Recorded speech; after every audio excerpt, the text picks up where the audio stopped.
Mobile को switch off कर लें या उसे साइलेंट मोड पे रखें। मैं जो कुछ कहने जा रही हूँ वो कार्यक्रम का हिस्सा नहीं है। मेरा काम है सिर्फ एक सिरा पकड़ा देना जो लोग कार्यक्रम करने जा रहे हैं, और साथ ही आपसे एक बात कहनी है। एक भरपूर समूह विशेष रूप से उत्सुक होगा कि मैं क्या कहने जा रही हूँ। कवि, शायर और हम लोग भी हमेशा कहते रहे हैं कि बीते हुए दिन वापस नहीं आते। जब पंछी घोंसलों से उड़ जाते हैं तो वापस लौटकर घोंसलों में नहीं आते, लेकिन कोई तो कशिश है निशिगंधा की गंध में, उसकी खुशबू में, जो वो बीते दिनों के चंद ज़हीन टुकड़े चुन कर लाई है, और घोंसलों से उड़े हुए पंछी वापस लौट कर आए हैं जिन्हें हम आपके सामने ला रहे हैं। मैं उन्हें नाम से बुलाती हूँ। साक्षी,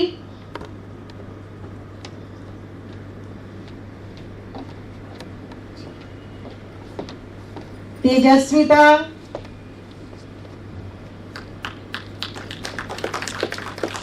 सौम्या,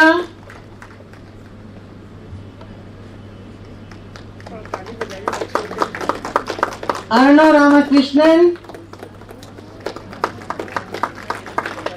और अनुभव प्रिय।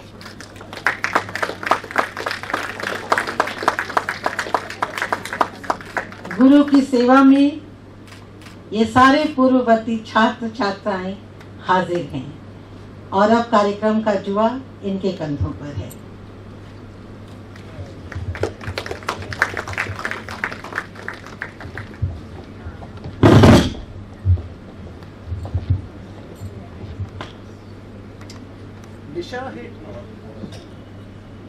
निशा है अंधेरी तिमिर घोर छाया, महाकाल मुख में जगत है समाया। कहीं से न आती अगर रश्मि रेखा, तुझे पथ दिखाती तड़ित ज्योति लेखा। न पड़ता दिखाई यदि हो किनारा, अगर हो गई आज प्रतिकूल धारा। क्षुधित व्याघ्र साक शुद्ध सागर गरजता, क्षुधित व्याघ्र साक शुद्ध सागर गरजता, अगर अंध तूफान करताल बजता। न थक कर शिथिल हो न भय कर अभागे, न थक कर शिथिल हो न भय कर अभागे। उड़ा पाल माझी बढ़ा नाव आगे, उड़ा पाल माझी बढ़ा नाव आगे। तो अनुभव, हाँ अर्णव, आज हम सब यहाँ किस कहानी के पात्र हैं? अर्णव, आज की कहानी एक हौसले की कहानी है, एक जुनून की दास्तां है। एक नाव के बारे में है जो तूफान से लड़ निकली है, और ये कहानी है उसी नाव के माझी की जिसने लहरों से निकालकर नाव को किनारे तक पहुंचाया। ये कहानी है ऐसे चिराग की जो हवाओं से लड़कर भी जलता रहा, क्योंकि सच ये नहीं कि हवाओं के चलने से बुझते हैं चिराग। सच ये है कि नहीं बुझते कभी हवाओं के चलने से चिराग। वही नौ रत्नों में है रत्न मियां तानसेन, छेड़ दे जिसकी मुल्लत बेहिचक हो दीपक राग। इधर को आग लगे तो उधर शरीके इश्क, इधर को आग लगे तो उधर शरीके इश्क। चराती बकरियां गावे मगन हो मियां के मल्हार। फसल इरादों हौसलों की सांस लेती है, फसल इरादों हौसलों की जब सांस लेती है, तो निशिगंधा सी कन्या को जन्म देती है।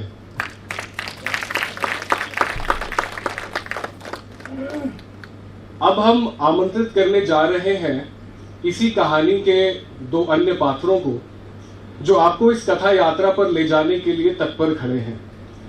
मेरी मुराद है तेजस्विता और सौम्या से। तेजस्विता और सौम्या।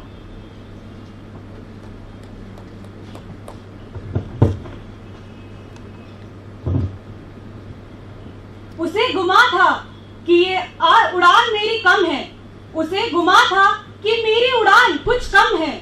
मुझे यकीन था कि ये आसमां कुछ कम है। भंवर से लड़ो, तुम लहरों से उलझो। कहाँ तक चलोगे किनारे किनारे। इस लोकार्पण समारोह में हम तहे दिल से आप सबका स्वागत करते हैं। लोकार्पण की शुरुआत करते हैं दुआ से।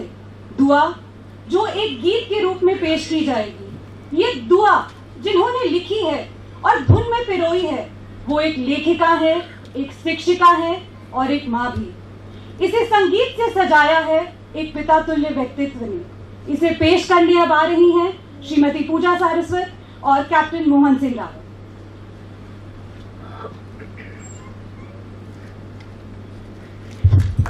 Hello check.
उसके कदमों को मेरे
निर्देशिका कोई और नहीं बल्कि हमारी अपनी श्रीमती नीलम प्रभा हैं, जिसमें पिता कैप्टन रावत के भी सबल हाथों का सहारा रहा है।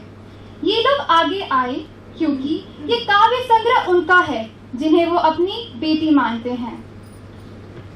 और अब जिनके कर कमलों द्वारा इस लोकार्पण का आरंभ होगा, उन्हें हम सादर आवाज देते हैं। हमारे मित्रों से अनुरोध है कि वो उन्हें मंच तक लेकर आएं और दर्शकों से आग्रह है कि उनका जोरदार तालियों से स्वागत करें।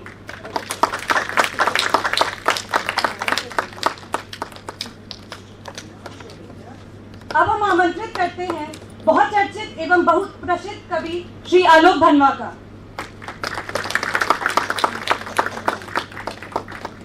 अब हम आमंत्रित करते हैं आउटलुक के संपादक, राष्ट्रीय पुरस्कार से सम्मानित लेखक एवं समीक्षक श्री गिरधर झा को।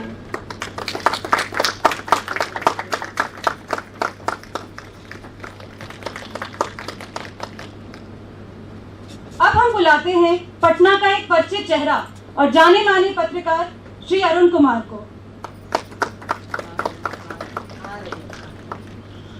और अब हम आमंत्रित करते हैं निशिगंधा काव्य संग्रह की लेखिका के हमसफर को, श्री अमित सिंह।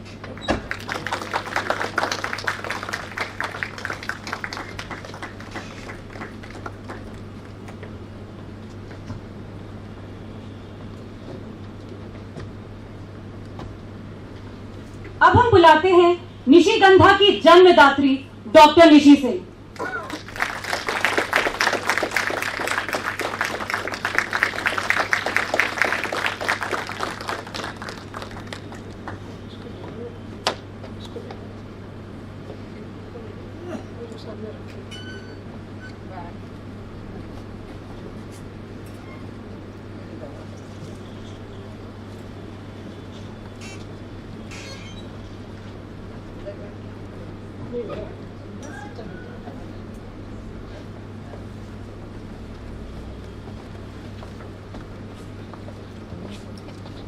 अब हम नाम लेते हैं पद्मश्री एवं साहित्य अकादमी पुरस्कार से सम्मानित डॉक्टर उषा किरण खान का। वो अपनी अस्वस्थता के कारण यहाँ उपस्थित तो नहीं हो पाई हैं, पर उन्होंने अपने आशीर्वचन भेजे हैं मैम के लिए। अब अंत में हम उन्हें बुला रहे हैं जिन्होंने न सिर्फ दुआ की प्रस्तुति की, पर उसे धुन और जन्म भी दिया है, यानी पिता तुल्य कैप्टन रावत और लेखिका श्रीमती नीलम प्रभा को।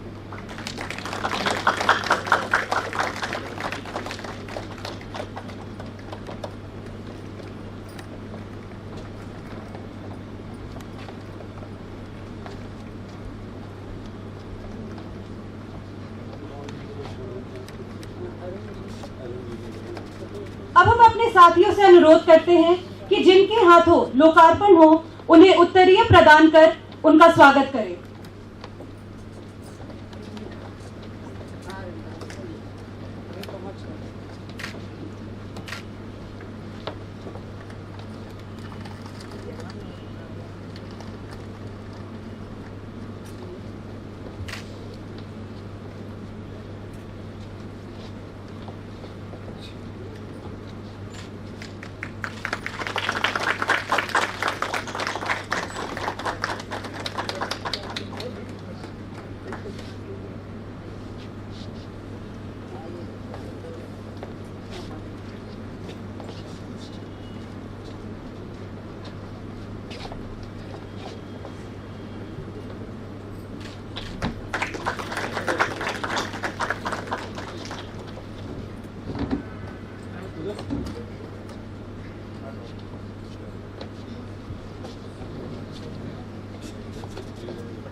डॉक्टर निशी सिंह को निशिगंधा काव्य संग्रह की ढेर सारी बधाइयाँ।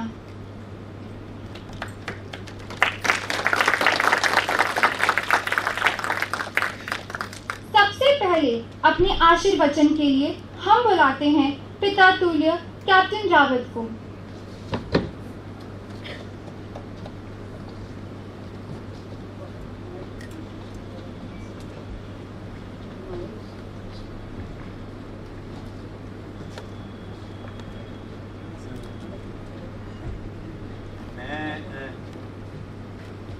हेलो, मैं कोई बहुत स्टेज पे बोलने वाला व्यक्ति तो नहीं हूँ, लेकिन मुझे कहा गया है बोलने के लिए, तो निशी को मैं बहुत सारा अपना आशीर्वाद देता हूँ, जिसने बहुत मेहनत से कोरोना काल में बैठकर इस समय का अच्छा सदुपयोग किया और बहुत सारी किताबें कविताओं की निकालने की योजना बनाई और ये पहली पुस्तक है शायद, if I am not wrong, ये पहली किताब है उनकी और इसके लिए बहुत सारी उनको बधाइयाँ और मेरा बहुत सारा आशीर्वचन मेरी इस बेटी के लिए। बहुत धन्यवाद।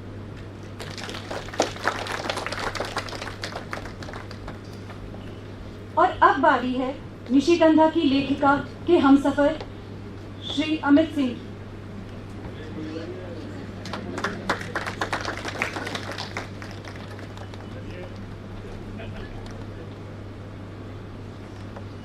Good evening everyone. बहुत बहुत शुक्रिया सभी का यहाँ आना और तहे दिल से अभिनंदन सबका। निशी के बारे में आई थिंक ये एक हिडन टैलेंट था और ये एक बड़ा ही स्पेशल मोमेंट है इन द सेंस कि इन्होंने भी अपने टैलेंट को कभी रियलाइज नहीं किया था और शायद हम तो कभी नहीं किए थे। एंड थैंक्स टू कोरोना की कुछ अच्छी चीज़ें हुई लॉकडाउन में, कि वो 2 साल का पीरियड जो हम सभी लोग हाउस अरेस्टेड थे, घर में थे, और निशी ने वो अपना कविता लिखने का कार्यक्रम शुरू किया और धीरे धीरे संग्रह किया और आज that day has come as a reality in the sense कि आज वो लोकार्पण हो रहा है उनकी किताब का, तो उसके लिए बहुत बहुत धन्यवाद। और ये और भी खास स्पेशल है कि अपने कुछ हेल्थ इश्यूज़ को लेते हुए भी निशी ने अपने सारे एनर्जी को इस किताब अपनी कविता में इन्होंने पिरोया है और I must say that I have fallen in love with her once again, looking at her determination. तो इसके लिए बहुत बहुत बधाई इनको और निशी और निशिगंधा को मेरा प्यार। बहुत बहुत शुक्रिया आप लोगों का आना यहाँ और हौसला अफजाई के लिए बहुत बहुत शुक्रिया। Thank you so much.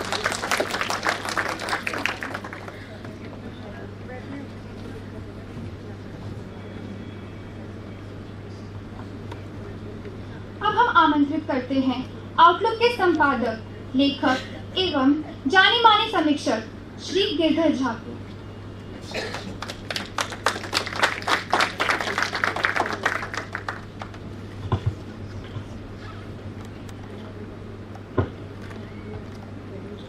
सबसे पहले निशी जी को धन्यवाद, उन्होंने जो ये मौका दिया। मैं ऐसा पत्रकार हूं जो पढ़ा जाना पसंद करता हूं, बोलने से परहेज करता हूं, ज़िंदगी भर बैकरूम बॉय रहा हूं, लेकिन इस मौके पर जब निशी जी ने आग्रह किया तो मैं टाल नहीं पाया। लेकिन सबसे पहले बोलने से पहले मैं एक डिस्क्लेमर कहना चाहूँगा, हिंदी में जिसे गूगल वाले अस्वीकरण कहते हैं, कि पोइट्री से मेरा कोई वाबस्ता नहीं रहा है, मेरा कोई राब्ता नहीं रहा है। मैं प्रोज का पुजारी हूँ पोइट्री की इबादत कभी नहीं करता, क्योंकि मैं जर्नलिस्ट हूँ और जर्नलिस्ट जो है वो प्रोज लिखते हैं। तो उस प्रोज लिखने वाले को पोइट्री के बारे में बोलने के लिए कहा जाए तो उसके पास कुछ ऐसे शब्द नहीं रहेंगे जो वो बोल पाए पोइट्री के बारे में, वो भी ऐसे मंच पर जिस मंच पर आलोक धनवा जैसे कवि मौजूद हों। तो मैं उस पर नहीं कह सकता कि पोइट्री के बारे में मुझे कितना पता है, कितनी जानकारी है, लेकिन एक बात ज़रूर कह सकता हूँ कि जर्नलिज्म जो है प्रोज और पोइट्री में एक समानता ये है कि दोनों में कम से कम शब्दों में कहने की कला होती है। जर्नलिज्म के बारे में कहा जाता है कि brevity is the soul of journalism. Google में ट्रांसलेट करेंगे तो कहेगा संक्षिप्तता में पत्रकारिता की आत्मा बसती है। पोइट्री में एक चीज़ सदैव मुझे आकर्षित किया है कि कम से कम शब्दों में ये कोई भी बात कह सकती है, आपके दिल को छू सकती है। प्राइड एंड प्रेजुडिस के लिए जेन ऑस्टन को 1 लाख से ज़्यादा 1,22,189 शब्द लिखने पड़े, तब जाके ये सबसे मशहूर रोमांटिक नॉवेल में इसकी गिनती की जाती है। कीट्स को वही कहने में 7 शब्द लगे, the thing of beauty is Joy for ever. तो ये कविता की जो शक्ति है कि कम से कम शब्दों में आप अपनी बातों को पहुंचा देते हैं पाठकों के पास, ये बड़ी अद्भुत है। लेकिन अफसोस है कि पत्रकारिता की आपाधापी में हमें ये कहने में कोई गुरेज नहीं है, कोई इसमें ये कन्फ्यूज़न नहीं है कि मेन स्ट्रीम मीडिया में हम पोइट्री को, कविता को उतना स्पेस नहीं दे पाते हैं जितना प्रोज को देते हैं।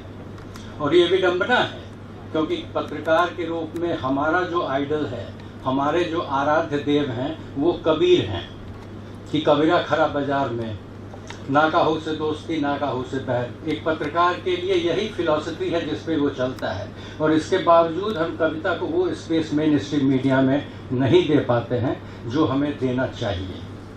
अगर विथ अपॉलॉजीज टू बेनीपुरी जी, हम गेहूं की दुनिया में विचरते रहते हैं, गुलाबों की नगरी में जाने का मौका हमें नहीं मिलता है। इस पूरी पत्रकारिता की दुनिया की ये विडंबना है। कीट्स अगर मुझे कहा जाए, लेकिन पत्रकारिता में रहते हुए कविता के प्रति आकर्षण हमेशा रहा। हिंदी पट्टी के किसी भी प्रबुद्ध शिक्षित परिवार में जन्मे किसी लड़के जो 20वीं सदी के उत्तरार्ध में पैदा हुआ हो, वो पंत, वो निराला, वो महादेवी वर्मा, वो फणेश्वरनाथ रेणु, वो जयशंकर प्रसाद, हरिवंश राय बच्चन, वो सभी को जानता है। उनकी परवरिश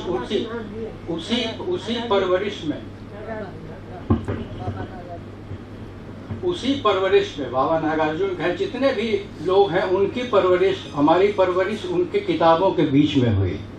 लेकिन इसके बावजूद हम कविता को वो स्थान नहीं दे पाए मेन स्ट्रीम मीडिया में जो हमें देना चाहिए था। अगर मुझे आज भी कहा जाए कि किसी बड़ी हवेली में चार्ल्स डिकेंस हो, ब्रॉन्टे सिस्टर्स हो, जेन ऑस्टन हो, और बगल वाली कुटिया में पीवी शेली हो, कीट्स हो, वर्ड्सवर्थ हो, तो मैं किस में जाना चाहूँगा, ये मेरे मन में कोई संकोच नहीं है। कविता का आकर्षण वो है। तो इस मौके पर मैं बधाई देना चाहूँगा निशी जी को कि उन्होंने अपने मन में, अपने अंतर मन में जो एक कवि हम सब के बीच रहता है, हमें मौका नहीं मिल पाता है लिखने का, तो उन्होंने इस कोरोना काल में ये निशिगंधा काव्य संग्रह को लाया। और मैंने जो पढ़ा है मैं बहुत बहुत प्रभावित हूँ। बहुत अच्छा उन्होंने लिखा। मेरा साधुवाद, मैं धन्यवाद देता हूँ उनको कि वो और काव्य संग्रह को लेके आए। और इसी शब्दों के साथ मैं आपसे जाना चाहूँगा। Thank you.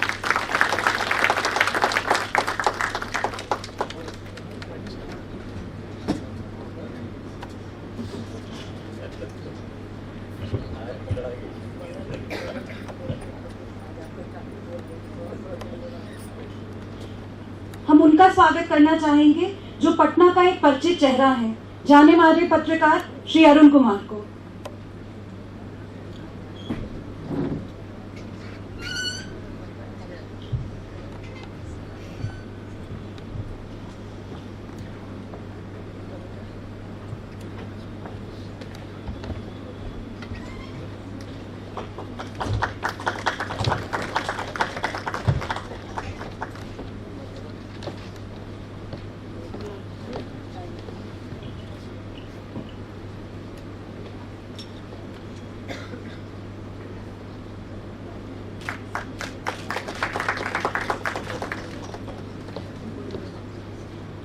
आमंत्रित करते हैं बहुचर्चित एवं बहुप्रतिष्ठित कवि श्री आलोक धनवा को।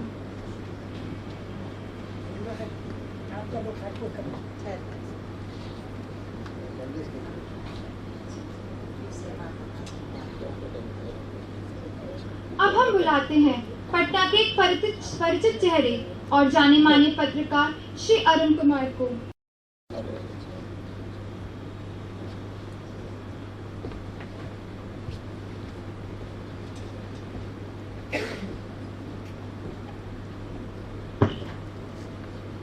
सबसे पहले तो निशी जी को बहुत बहुत शुभकामना कि एक स्कूल की प्रिंसिपल होने के बावजूद समय निकाला और इतनी अच्छी निशिगंधा को हम सबों के सामने लाए। सबसे पहले तो आज से करीब 20-25 दिन पहले जब इन्होंने मुझसे संपर्क किया तो मैंने इन कविताओं का एक संकलन लिखा है और कुछ कविताएं इनसे मुझे सुनने का मौका भी मिला। तो सचमुच इस आपाधापी की जिंदगी में हमारे परिवेश में जो कुछ गुजर रहा है उसको इस ढंग से महसूस करना, कविता के रूप में उसको हम सबों के बीच में लाना इनकी कविताओं की खासियत है। और इन सारी कविताओं में एक चीज जो सबसे अच्छी है कि आप अपने को आइडेंटिफाई कर पाएंगे। वो सारी घटनाएं, वो सारी चीजें जो हमारे आसपास हो रही हैं, उन सारी चीजों से आपको वो रूबरू कराती है। उससे भी बड़ी चीज है कि इनका स्वास्थ्य भी इनका साथ नहीं दे रहा था, तब भी इन्होंने कविता के प्रति जो अपना समर्पण दिखाया और जिस तरह से पूरे संकलन को तैयार किया वो सच में काबिले तारीफ है। मैं तो कवि नहीं हूँ और जैसा गिरधर ने भी बताया कि हम लोग अंग्रेजी में कहते हैं कि journalism is literature in haste, हड़बड़ी में लिखा गया साहित्य। थोड़ा बहुत थोड़ी गलती हो जाए, कुछ हो जाए तो सब माफ है, लेकिन आपको कम्युनिकेट कर देना है, क्या आप कम्युनिकेट करना चाहते हैं। तो इसीलिए मैं कोई विषय विशेषज्ञ तो हूँ नहीं, उसके लिए धनवा जी हैं, नीलिमा मैम हैं, उसके लिए बहुत से लोग हैं जो कि हिंदी साहित्य में अपनी पकड़ रखते हैं। लेकिन एक आम नागरिक के रूप में मैं कह रहा हूँ कि कविताएं सशक्त हैं, कविताओं में वो सभी चीज़ें हैं जो कि आपको अपनी ओर आकर्षित करेंगी और हमारे जीवन और हमारे आसपास की घटित घटनाएं किस तरह से हम पर प्रभाव छोड़ती हैं, वो सारी चीजें इसमें निहित हैं। धन्यवाद आप सबों का।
आमंत्रित करते हैं आउटलुक के संपादक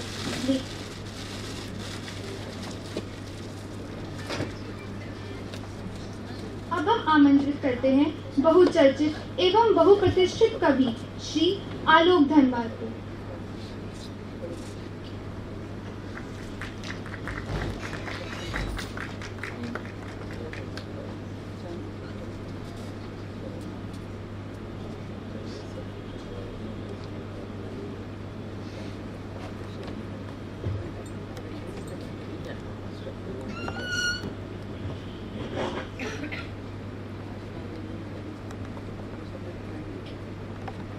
मंच पर बैठे हमारे सभी मित्र ही हैं। सबसे पहले मैं नीलम जी का नाम लूँगा, क्योंकि सबसे ज़्यादा उनसे ही मेरी मुलाकात हुई और वो मेरे मन को भी समझते हैं, तो उनका नाम लूँगा। नीलम प्रभा जी और रावत जी दोनों ही हमारे मित्र हैं। जो गिरधर झा जी हैं, तो मैं तो दिल्ली में था, कोरोना काल में दिल्ली में हमारे इतने दोस्त गुजरे, उसको मैं अभी याद नहीं करना चाहता। मंगेश डकराल से लेके विनोद दुआ, गणेश उपाध्याय और बहुत सारे लोग गुजरे। एक तरफ से नाम लें, भोपाल की तरफ जाएं, उस तरफ जाएं,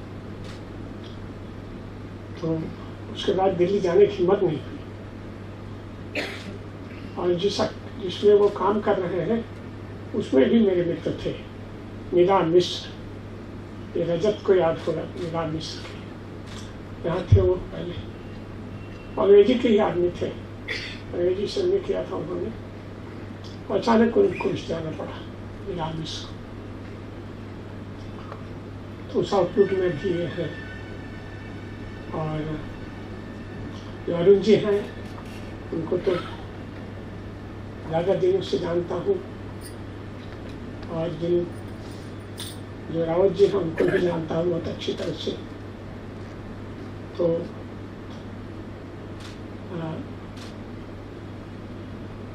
रही बात पुस्तक की, तो इस पुस्तक को मैंने आज सुबह से, यानी रावत जी मेरे यहाँ 8:15 बजे गए और ये पुस्तक हमने नीचे से मंगवाई। थोड़ा स्वास्थ्य अच्छा नहीं रहता मेरा, कोई बीमारी नहीं है, लेकिन अचानक इतने दोस्तों का जाना, देश सब जगह गए हमारे दोस्त। मेरा खुद अपना परिवार टेक्सास से लेके न्यू जर्सी और सारी जगहों पर जहाँ बहुत ज़्यादा था कोरोना, और यूके में, तो उस दुख से हम लोग नहीं उबर पाए। और इस उम्र में, यानी जब आप 70s में हैं, तो हम बार बार टटोलते हैं अपने को और अपने दोस्तों को भी, चाहे वो स्त्री हो या पुरुष हो, क्योंकि वही आपका सबसे मूल्यवान खजाना है। और चीज़ें तो आती जाती रहती हैं, तो इसलिए मन बोझिल है। लेकिन जब ये पुस्तक मिली मुझको और नाश्ता करने के बाद मैं लेट गया, हमने कहा आज स्नान नहीं करेंगे, दूसरे ढंग का स्नान करेंगे। सिर पोंछ लिया, अंदर का कपड़ा बदल दिया। तो जो पहली घटना थी उससे ही मैं बहुत अद्भुत हुआ। इसमें बहुत अच्छा कहा, कई रावत जी ने कहा सको था और नीलम जी ने कहा। ये ऐसी पुस्तक है कि इसकी सादगी में इसकी गहनता है, बहुत ही सादगी से कही गई बातें हैं, लेकिन उसमें जो कविता है वो गहन है। जैसा गिरधर जी बोल रहे थे थोड़ी देर पहले, कविता का यह गुण है कि वो बहुत कम शब्दों में और बहुत सादगी से वो तब आपके हृदय तक पहुंचती है। मैं किसी एक कविता के बारे में नहीं कह रहा हूँ, इसमें जितनी कविताएं हैं, और मुझको आश्चर्य है कि एक ऐसे हमारे बीच की एक ऐसी कवयित्री जिनसे आज पहली बार मुलाकात है। इसके पहले भेंट हुई है और हम तो जाते ही रहे हमेशा। नीलम जी ने हमको 100 से अधिक बार बुलाया है, और हमारे माननीय फणीश बाबू गुजर गए, उसका भी दुख है मुझको बहुत। लेकिन संदीप से भेंट होती थी, हर जगह जाते रहते थे। तो इनसे क्यों नहीं भेंट हुई? तो अगर भेंट होती तो हम उसी समय से इनको प्रेरित करते लिखने के लिए कि आप ज़्यादा लिखिए, क्योंकि आपके पास एक ऐसी भाषा है जो बहुत, जिसको कहना चाहिए कि जिसमें सब कुछ है, खुशबू है, और जिसको नॉस्टैल्जिया कहते हैं। नॉस्टैल्जिया कोई बुरी चीज़ नहीं है, जो बचपन है जहाँ आदमी बार बार लौट के जाता है। जब आपको ये लगे कि आपने सब कुछ खो दिया, तो निश्चय ही आप बचपन की ओर देखिए। रिल्के एक बहुत बड़े जर्मन के कवि हुए, हाइनरिच मारिया रिल्के, वो भी कहते हैं। और जो पाब्लो नेरुदा इतने बड़े कवि हुए 20वीं सदी के, वो भी कहते हैं बार बार। और हमारे यहाँ सूर्यकांत त्रिपाठी न्याला, महाप्राण न्याला, सबसे बड़े आधुनिक काल के जो कवि हुए,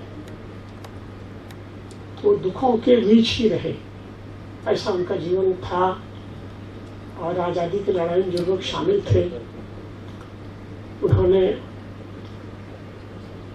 हम लोगों को तो एक जैसे रेडीमेड, हमारी पैदाइश ही हुई 48 में, तो एक ऐसी आज़ादी मिल गई हम लोगों को।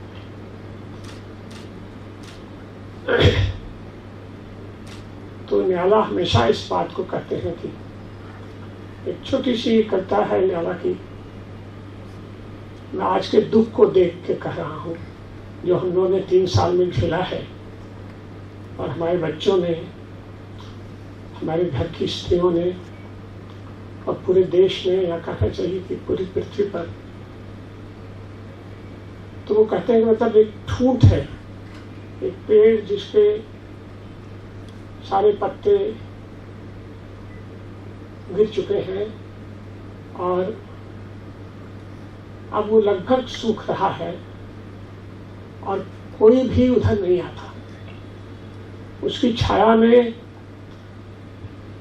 किसी की थकान भी नहीं मिटती। सिर्फ एक पक्षी है, बहुत बूढ़ा पुराना, जिसके मन में याद है कि मैं इसी वृक्ष पर बैठता था। ये आज पल्लवित नहीं है, लेकिन मैं इसी वृक्ष पर बैठता था। बहुत प्रसिद्ध करता है उनकी ठूंठ, और वो पक्षी आके वहां बैठता है। तो न्याला उसमें अपना जीवन भी देखते हैं, उनका अपना जीवन कैसा था। न्याला ने स्पेनिश फ्लू जब आया, उस समय, ये 3रे दशक की बात है, 19वीं शताब्दी के 3रे दशक में स्पेनिश फ्लू आया। उस समय हमारी आबादी जो थी वो कितनी थी, आप अनुमान लगाइए। 40 करोड़ भी नहीं थी हमारी आबादी, 40 करोड़ से नीचे थी हमारी आबादी, और उसमें करीब 80 लाख से ज्यादा लोग मरे स्पेनिश फ्लू। और हमारे बाबा, मैं उत्तर प्रदेश का हूँ, पूर्वी उत्तर प्रदेश, हमारे बाबा प्लेग में मरे, गोविंदा राय। तो मैं कहाँ था वहाँ, मेरे पिताजी ही छोटे थे। तो प्लेग में भी काफी लोग मरे, गुजरात से वहाँ से वहाँ तक, गंगा के उस पार तक, यानी जहाँ की जयप्रकाश जी थे, राजेंद्र बाबू थे, उसको जो किनारा है उसके उधर। तो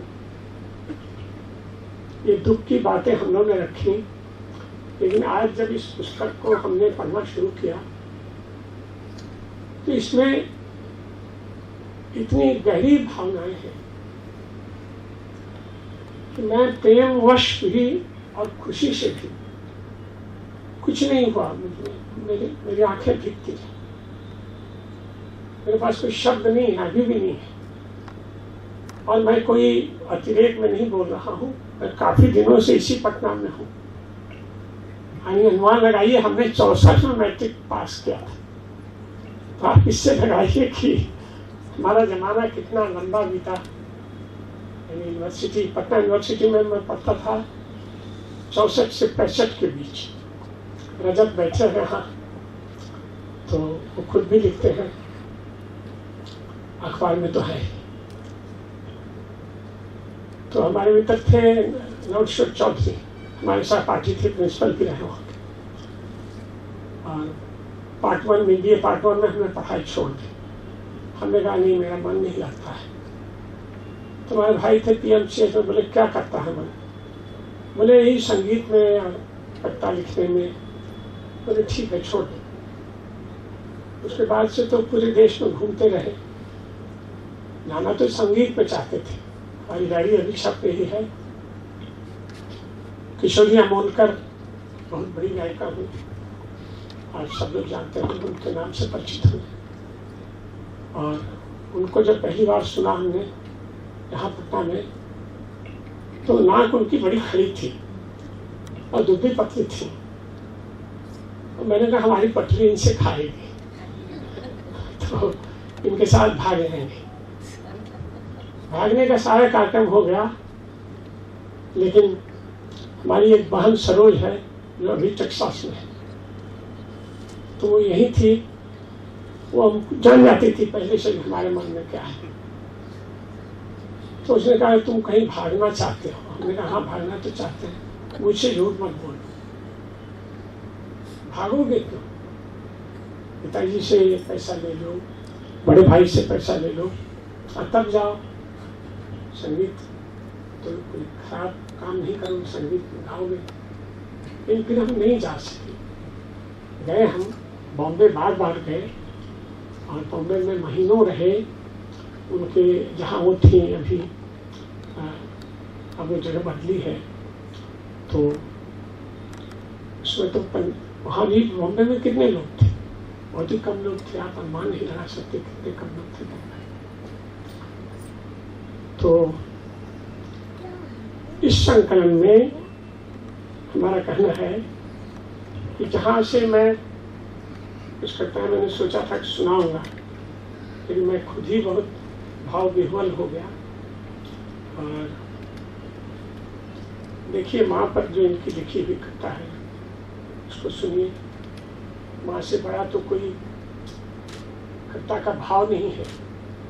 उसने हमको जन्म दिया है, और कोई भी दुनिया का कवि हो तो मैक्सिम गोर्की एक जगह लिखते हैं कि आइए हम माताओं के कीर्ति गीत गाएं,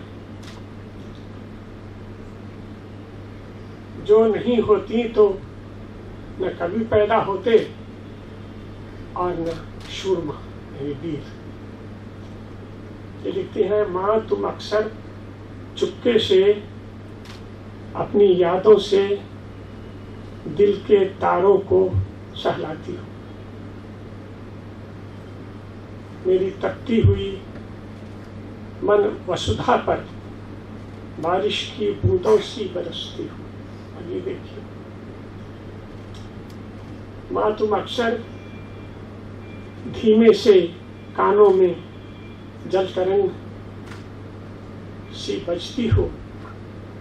बजती हुई मंदिर की घंटी पर लगता है तुम ही कहीं पास से गुजरती हो। ये पोइट्री यही है। ये पोइट्री जो है अनुभूत है, अनुभूत की गहनता। और ये जैसे रवि ठाकुर कहते थे कि अभी अभी मैंने तुम्हारी छाया देखी है, तुम हमारे सामने से गई हो। तो बड़े थे, महान कवि थे। ये जो पंक्ति है इनकी कि बजती हुई मंदिर की घंटी पर लगता है तुम यहीं कहीं पास से गुजरती हो। इसमें कितनी चीजें हैं देखिए। माँ तुम अक्सर आहिस्ते से मेरे दिल को धड़काती हो। अच्छा, अब ये नहीं, आमतौर पर ये वाक्य नहीं है। यहाँ गिरधर साहब भी बैठे हैं और रजत जी भी बैठे हैं, अरुण जी बैठे हैं, नीलम जी बैठी हैं। आमतौर पर हिंदी में वाक्य जो है धड़काती हो शब्द नहीं होता है, लेकिन पोइट्री में होगा। पोइट्री में बिल्कुल ही होगा। इसलिए होगा कि जो ये कहना चाहती थी उसके लिए दूसरी तरह से नहीं कहा जा सकता। मतलब जो हमारी धड़कनें हैं उसको तुम मतलब तेज करती हो, उसको तुम तेज करती हो। माँ तुम अक्सर आहिस्ते से मेरे दिल को धड़काती हो, बधाई के गीतों के बोलों पर प्रायः उभर कर मुझको रुलाती हो। और आगे की पंक्तियां हैं, माँ तुम मंद गीतों सी मेरे होठों पर लरचती हो। आप देखिए इसके सारे शब्द जो है वो कैसे हैं, टच कितना उसमें गहरा है, स्पर्श। तुम मंद गीतों सी मेरे होठों पर लरचती हो, तुम्हारी याद के मन के पर अपने नाम की माला से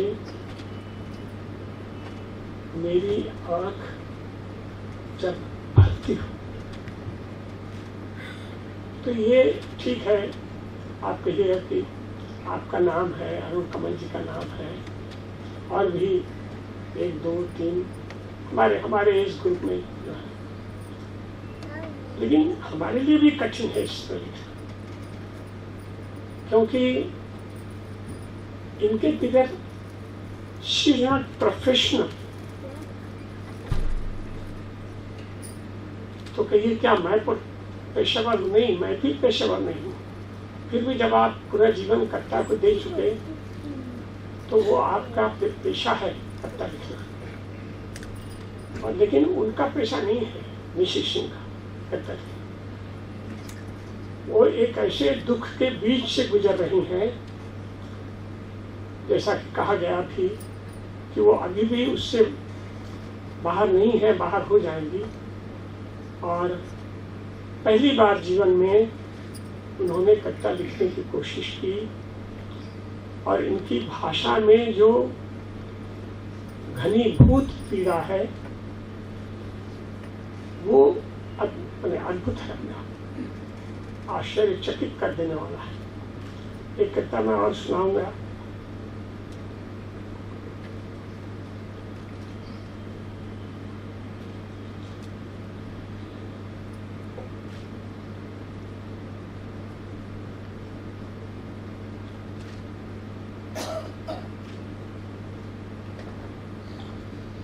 विश्वास पर है धरा टिकी, इस पृथ्वी के बारे में कहते हैं। विश्वास पर है धरा टिकी, विश्वास पर ही टिका गगन विशाल है। विश्वास पर है सुबह होती, विश्वास पर ही तो होती काली रात है। पूरी कविता नहीं सुनाता हूँ आपको। अब ये एक वैज्ञानिक कहेगा, या मतलब है भी ये सच्चाई विज्ञान की, कि सूरज सब जगह नहीं डूबता। जब वो मेरी तरफ मेरे यहाँ डूबता है, ग्लोब कभी देखा होगा आपने, तो फिर वो दूसरी तरफ उदित होगा। इसीलिए आप जैसे अमेरिका है तो अमेरिका से 12 घंटे का फर्क है, तो वो बिल्कुल ऐसे जा करके वहाँ उगता है, या ऐसे आकर के वहाँ से डूबता है। लेकिन ये दूसरी तरफ जा रही है, पैरेलल उसके चल रही है। ये कह रही है कि विश्वास पर ही धरा टिकी है। और हम लोग जब चलना शुरू करते हैं, माँ कहती है कि आओ आओ आओ, चला चला चला, तो आप याद कीजिए, उसको रिकॉल कीजिए कि लगता है कि गिर जाएंगे और फिर खड़ा हो जाते हैं, और फिर 2 कदम चलते हैं, फिर लगता है गिर जाएंगे। तो पूरा का पूरा रिदम वही है इसमें, वही विश्वास, उसी विश्वास के बारे में उन्होंने कहा है। विश्वास पर ही खेती में दाने उगते, विश्वास से ही चलता जगत का कारोबार है, विश्वास पर दुनिया चलती, विश्वास पर रहमत बरसती। इनका जो डिक्शन है वो सिर्फ हिंदी नहीं लिखती हूँ, ऐसे शब्दों को जो बहुत एक्सप्रेसिव है, यानी हिंदी में उसके लिए नहीं है, रहमत के लिए हिंदी में कोई शब्द नहीं है। ये कहते हैं कि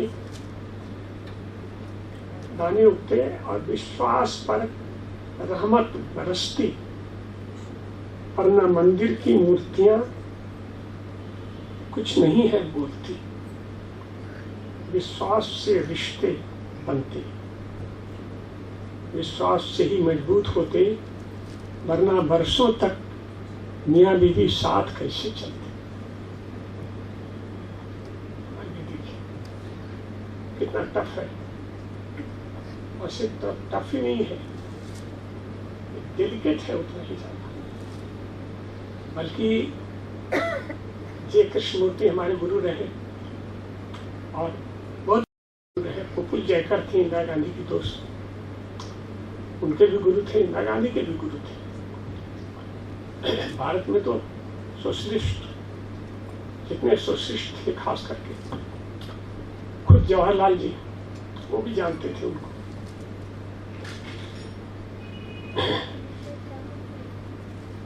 अब ये देखिए कि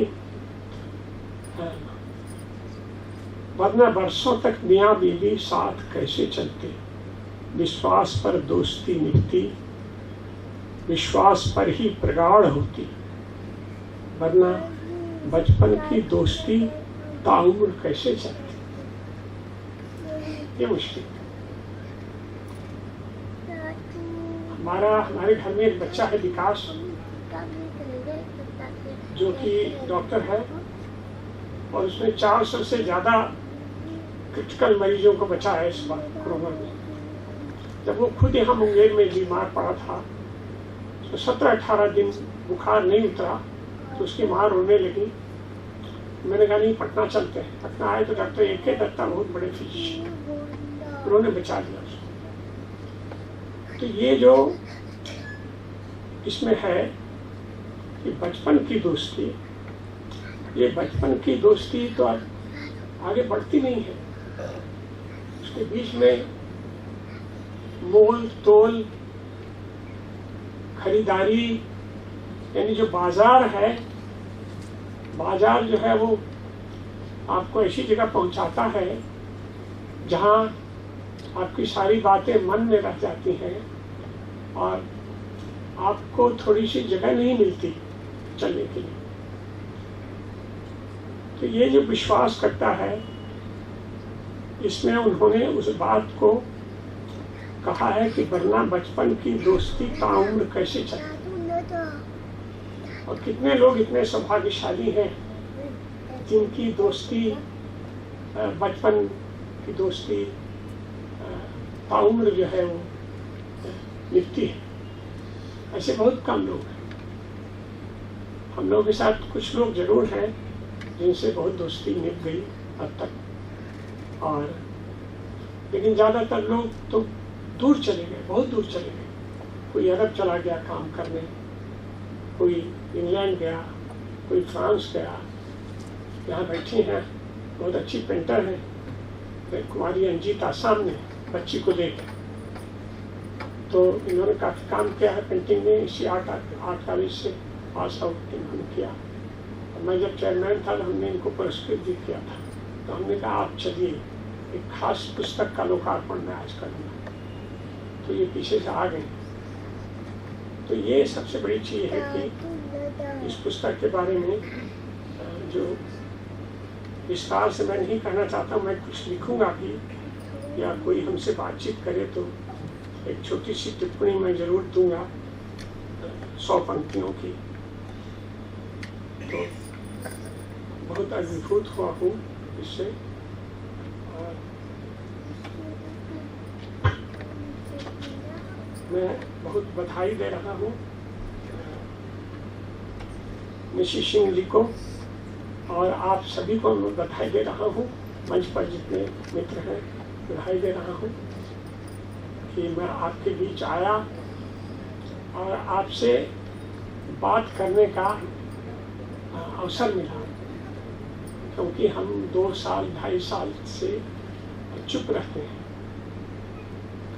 दुख कहीं निकलता नहीं हमसे। इस पुस्तक के माध्यम से जो भी जिसके मन में भी बहुत घुटन है, घटा आकर बरसती नहीं है, और वो गहराती है, जो शब्द है कबीर का, गगन घटा गहरानी, तो निश्चय ही ये पुस्तक पढ़नी चाहिए। मैं अपनी ओर से आप लोग को मैं चाहूंगा कि ताली बजाकर आप इनको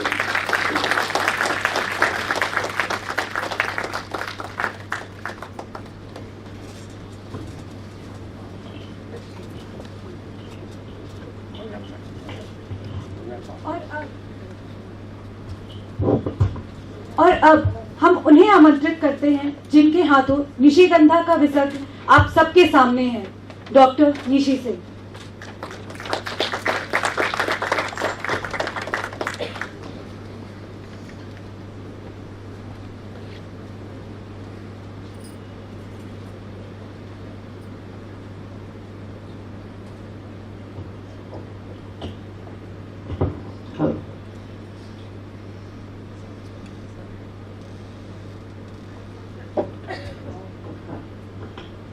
सबको बहुत नमस्कार। लगता है आज जिंदगी में जो भी नज़दीक थे आज यहाँ मौजूद है। आप लोग को बहुत बहुत नमस्कार और बहुत बहुत धन्यवाद। आज की इस शाम को, जो कि मेरा शायद सपना था, उसमें शरीक होकर के मेरी हौसला अफजाई कर रहे। अपना नाम किसी किताब पर देखने, अगर मैं कहूँ तो इच्छा ऐसी कभी सोचा नहीं था। एक ये इच्छा मेरी जगाई, शायद कंपाइल कभी मैं करती नहीं। एक मोटिवेटर ने, जिसका मैं नाम लेना चाहूँगी आज, जो शायद हमारे बीच है, और मोटिवेशन ही इनका काम है। अभिषेक, आप हैं यहाँ जी? क्योंकि कविताएं मैं लिखती थी, अभिव्यक्ति होती थी। कभी ये अपनी पुस्तक लेके आए, मेरे से मिले, and I don't know what happened, but मैंने अपनी एक कविता सुनाई और इन्होंने कहा कि मैम आप एक ऑथर हो सकती। तो वो एक बीज था, शायद उन्होंने जो बोया था, और उस बीज को बहुत लोगों ने, मेरे करीब के लोगों ने उसको पानी दिया, हवा दी, और आज वो बीज यहाँ पर आपके सामने निशिगंधा के रूप में, आपके हाथों में, आपके सामने। इसमें मेरी गुरु माँ, उन्हें आज मुझे बोलने की इजाज़त नहीं है, तो मैं यही कहूँगी कि सपने छोटे या बड़े नहीं होते। सपने छोटे या बड़े नहीं होते। सपने खुली आंखों या बंद आंखों से भी नहीं देखे जाते। सपने सुबह के और रात के भी कहानी होते। सपने हृदय के तल से आकांक्षा के पंख पर सवार होकर हौसले की पीठ पर चढ़कर सितारों से जा मिलते, ईश्वर की ड्योढ़ी पर सर झुकाते, फिर सपने छोटे हों या बड़े, सपने सच जाते। तो आज इस सपने में मेरे साथ शरीक होकर आपने जो इज्जत मुझे दी है उसका बहुत बहुत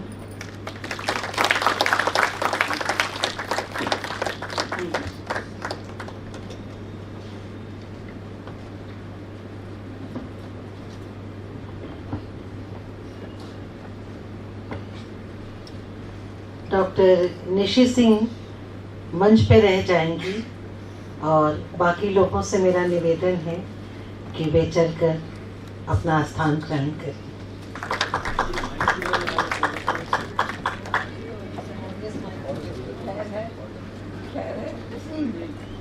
बच्चे यहाँ सवाल पूछेंगे, खैर है वो पीछे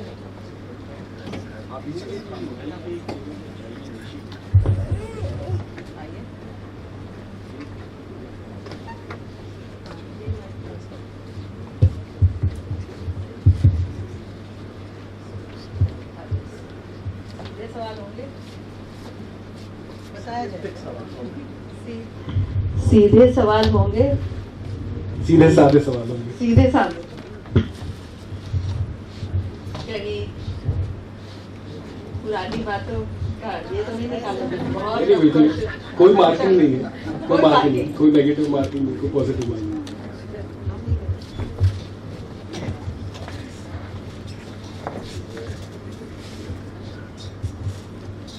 शुरू करेंगे। तो जैसा कि आप जानती होंगे कि डाकू रत्नाकर ने नारद मुनि द्वारा दिए गए जब मरा मरा मरा का जाप शुरू किया, चींटियों ने उनके शरीर पर घर बना लिया, तब जाकर ब्रह्मा कहीं उनसे प्रसन्न हुए और डाकू रत्नाकर को वाल्मीकि का नाम मिला। वो उस वक्त महर्षि तो हो गए थे मगर वो कवि नहीं थे।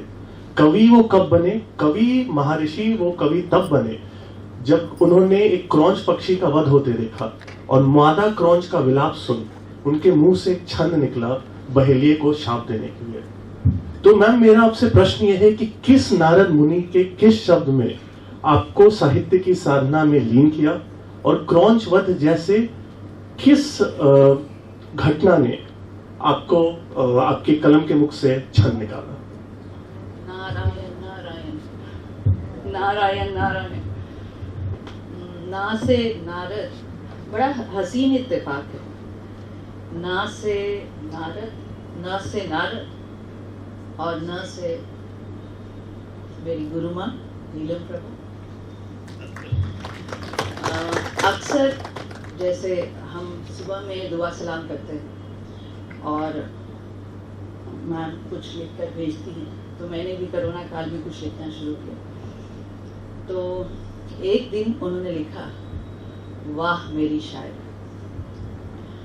तो उनके मुख से वाह मेरी शायर लगा कि बहुत बड़ी बात है। आप लोग को भी लगा होगा, मतलब अगर आप लोग भी इस श्रेणी में आए और आपको भी अगर मैम से मिले, आपको भी अगर ये मैम से सुनने मिले तो मेरे ख्याल से यही लगेगा। और तब गाड़ी चल पड़ी और आपने कहा क्रौंच, तो ये भी क्रौंच या कोरोना पीरियड मेरा सृजन काल था। तो ना से नारद और क से कोरोना।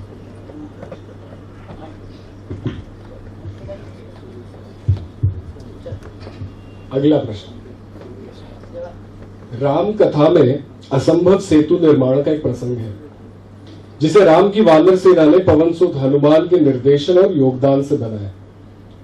इसी सेतु निर्माण में एक छोटी गिलहरी का भी जिक्र आता है जो निर्माण कार्य में सहयोग देने के लिए अपने शरीर को रेत में लपेटती है और उसे पानी में जाकर डाल आती है। ऐसी गिलहरियां हर जगह होती हैं। निशिगंधा में ऐसी किन गिलहरियों का योगदान रहा, इस बारे में बताएं।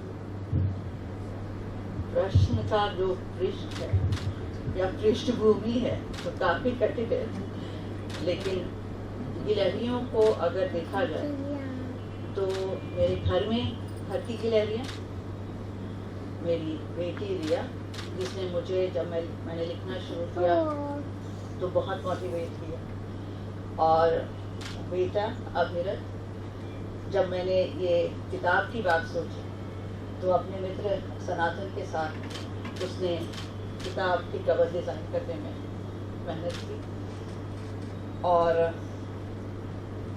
मेरे सारे गिलहरियाँ आप सब गिलहरी जो कि किसी न किसी रूप to see the emotion on your face when I contacted and जब मैंने अपनी किताब आपके सामने खोली तो जो आप लोग के चेहरे पे मुस्कान, गौरव, पता नहीं क्या क्या छुपा था, उसने मुझे बहुत खोल दिया। तो सारे गिलहरी ये छोटे, क्योंकि बच्चों से मैंने बहुत सीखा है। एंड मैं ये समझती हूँ कि ये जो नई पीढ़ी है हमारे सामने, वो वाकई गिलहरी नहीं, हमें बहुत सी चीज़ों की सीख देती है, और मैं सीखना चाहती हूँ। कभी शायद लाइब्रेरी में मैंने बैठ करके आपको अपनी कविताएं लिखते देखा तो लगा कि अरे बच्चे बड़ी अच्छी कविता लिख रहे, और मेरे ख्याल से आपको याद भी होगा कि कभी मैंने कविता लिखी थी तो आपको तो उसमें शब्दों का आपने बताया था कि ये हिंदी के तत्सम है, ये तद्भव है, तो आप सभी मेरे गिलहरी।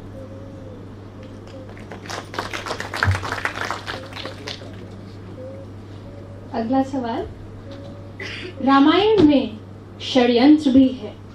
मंथरा द्वारा केकई की मति भ्रष्ट करना, राज तिलक का टलना, वनवास, दशरथ की मृत्यु, सीता अपहरण, रावण वध, वनवास से लौटने पर सीता की अग्नि परीक्षा, धोबी का उवाच, सीता का त्याग। मैम, मैं आपसे जानना चाहूंगी कि निशिगंधा में लिखने की प्रक्रिया में आपने किन अवरोधों का सामना किया और समाधान तक कैसे पहुंची? मेरे ख्याल से सबसे बड़ा अवरोध था मेरा काम। मैं काम जिस लगन से करती हूँ, तो जब लगन करती हूँ तो अपने लिए शायद समय निकाला भूल जाती, तो ये काम मेरा पैशन जो है वो बहुत बड़ा अवरोध रहा, और कभी कभी मुझे नेगेटिव रीइंफोर्समेंट की भी ज़रूरत पड़ी, जो अभिषेक ने दिया कि मैम आपसे ना होगा, आप अपने स्कूल देखेंगी या आप अपनी किताब निकालेंगे। तो मेरे मन में बड़ा दुख हुआ कि ये ऐसा समझता है कि मैं ये काम नहीं कर सकती। तो काम सबसे बड़ा अवरोध रहा, और उसके बाद नाम शिक्षिका हैं, प्रधान अध्यापिका, कविता। अक्सर कविता को लोग रोमानियत से बहुत लगाते हैं और कहते हैं कि कविता या फिर कविता कैसी लिखी जाए, तो पता नहीं। जब कविता लिखी तो मुझे तो बड़ा अच्छा लगा, क्योंकि वो मेरे भावों की अभिव्यक्ति थी। और अभी धनवा सर ने जितनी बारीकियों से मेरी कविताओं को पढ़ा और सराहा, तो आज तो मुझे बहुत अच्छा लगा। तो काम और नाम दोनों मेरी काम में बाधा बनी, और कोरोना काल ऐसा हुआ कि कलम ने मुझे बहुत कुछ दिया, और मुझे अपने ही जीवन में आ रहे संकटों या युद्ध में लड़ने की क्षमता थी। तो काम और नाम का।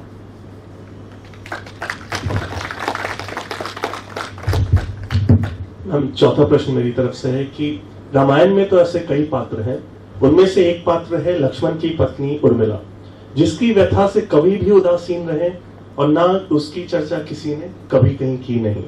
तो मेरा प्रश्न आपसे यह है कि आपकी दृष्टि में निशिगंधा किस विषय या भाव से उदासीन रहा, उसमें क्या नहीं है?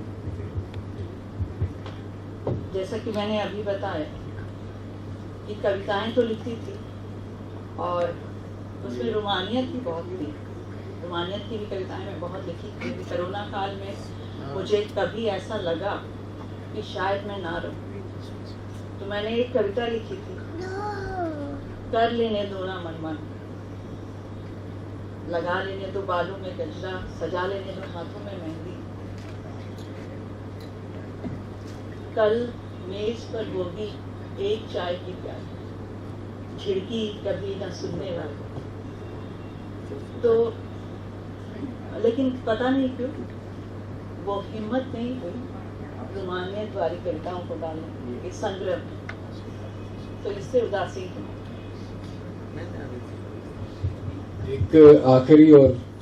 एक आखिरी प्रश्न ये है कि फिर रामायण की बात उठाते हुए कि रामायण में एक से बढ़कर एक पात्र है, मगर वाल्मीकि हो या तुलसी, दोनों में राम ही राम किया है, राम की ही वंदना हुई है।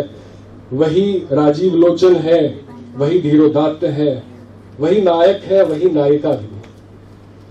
आपके इस संग्रह में किस भाव ने नायक की भूमिका निभाई, इस बारे में बताएं। हिम्मत, जिजीविषा और जिद। जिजीविषा जीने की, जिजीविषा नया कुछ करने की, जिजीविषा पढ़ने की, जिजीविषा लिखने की, जिजीविषा आगे बढ़ने की, जिजीविषा रीइन्वेंट करने की। जैसे आपको बताऊंगी कि शायद जब मैं आप लोग को पढ़ाती थी लास्ट बैच, उस समय मेरे हाथों में थोड़ी प्रॉब्लम हो गई थी और मैं बोर्ड पे नहीं लिख पाती, तो मैंने दूसरा प्रयत्न किया। जैसे मैं बोर्ड पे लिखती थी वैसे डिक्टेट करने लगी, और शायद तेजस्विता उस बात की गवाही देती कि मैंने खूब प्रयत्न किया, और दूसरे साल जब मैं वैसा लिख पाती थी तो मैं बहुत खुश होती। तो रीइन्वेंशन, जिजीविषा, जिद मेरी हमेशा रही, और ये जिद का ही प्रतिफल है कि मैं अपनी सर्जरी से जाने के पहले ये निशिगंधा को सबको समर्पित करूं, क्योंकि हर काली रात जब भी आती है तो उसके बाद सुबह का आना निश्चित है। ये मैं खुद को भी कहती हूँ, सबको कहूँगी, कितनी भी काली रात हो, सुबह का आना निश्चित है। बहुत बहुत शुक्रिया मैम। इसके साथ ये साक्षात्कार समाप्त होता है। मैं सौम्या और तेजस्विता से सविनय निवेदन करता हूँ कि कार्यक्रम को आगे बढ़ाएं।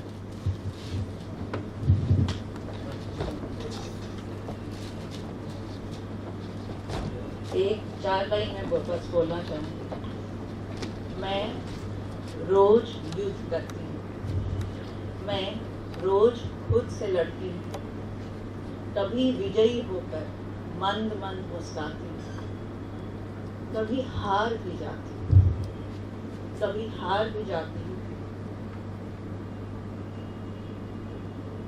धूल धुसरित, बिल्कुल निराश,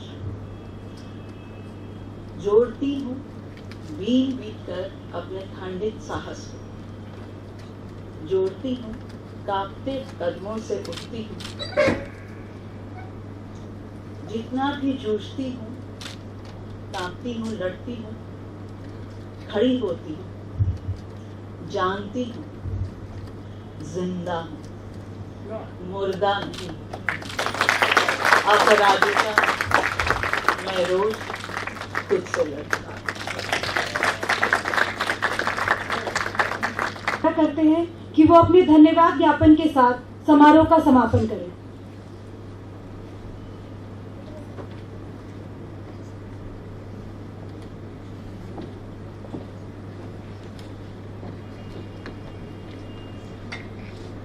नमस्कार, आपको मेरी आवाज आ रही है? नमस्कार, अब आपको मेरी आवाज आ रही है? मुझे यहाँ आज धन्यवाद ज्ञापन करने के लिए बुलाया गया है, पर निशिगंधा के इस लोकार्पण के अंत पर धन्यवाद शब्द नहीं आना चाहिए। ये समारोह शुद्ध अनौपचारिक धागों से बुना गया है। इसमें धन्यवाद जैसे औपचारिक शब्द का गोला फेंका जाए तो वो सही नहीं है, उससे चोट लगती है। इसलिए मैं धन्यवाद नहीं बोलना चाहती, लेकिन मैं नाम जरूर लेना चाहूंगी। सबसे पहला नाम निशी सिंह का है, डॉक्टर निशी सिंह, जो सौभाग्य से मेरी माँ है। और निशिगंधा की प्रति हाथों में लेकर मैं गर्व से कह सकती हूँ कि ये मेरी माँ की कृति है। दूसरा नाम मेरे पिताजी श्री अमित सिंह जी।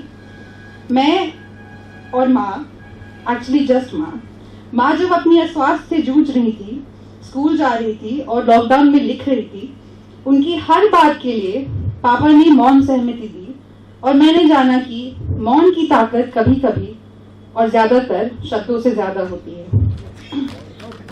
इनके बाद मैं नाम लेना चाहूंगी उस माननीय समूह का जिनके हाथों आज निशिगंधा का लोकार्पण हुआ है और जिन्होंने निशिगंधा के बारे में, मेरी माँ के बारे में बहुत कुछ कहा है।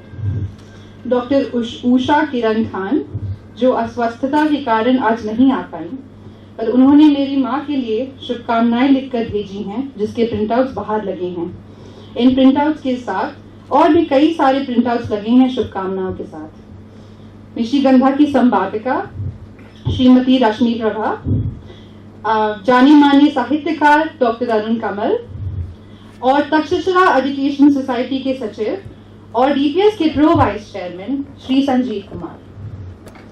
अब नाम लूंगी मैं आप लोगों का, जिन्होंने वर्किंग डे होने के बावजूद अपनी मौजूदगी से समारोह को सफल बनाया। Thank you. माँ के पढ़ाए गए भूतपूर्व छात्र समूह का, जिसमें हैं आज की दोनों संचालिकाएं तेजस्विता और सौम्या, साक्षी, अर्नव और अनुभव प्रिया, राष्ट्र कवि संगम के रविराज नारायण और अन्य मित्र, इन लोगों ने जिस प्यार और सम्मान से इस लोकार्पण में अपना सहयोग दिया है वो तो आपके सामने ही है।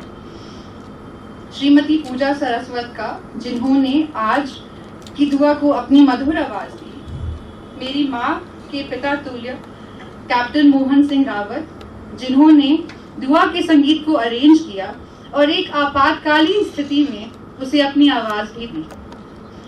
और अंत में मेरी माँ की गुरु माँ, जिनकी दुआओं का प्रतिफल है निशिगंधा। सपना माँ ने देखा पर उन्हें साकार करने में सहयोग दिया, दुआ लिखी, उसकी धुन बनाई, तो अब मैं नाम उनका कैसे ना लूं, जिनकी पढ़ाई गई हिंदी आज भी हमारी ज़बान पे है, श्रीमती नीलम प्रभा। समाप्त होता है आज का समारोह, पर चलते चलते कहूंगी, जब भी जी चाहे बुला लो मुझे, मैं गया वक्त नहीं कि आ भी ना सकूं। फिर मिलते हैं, शुभ रात्रि।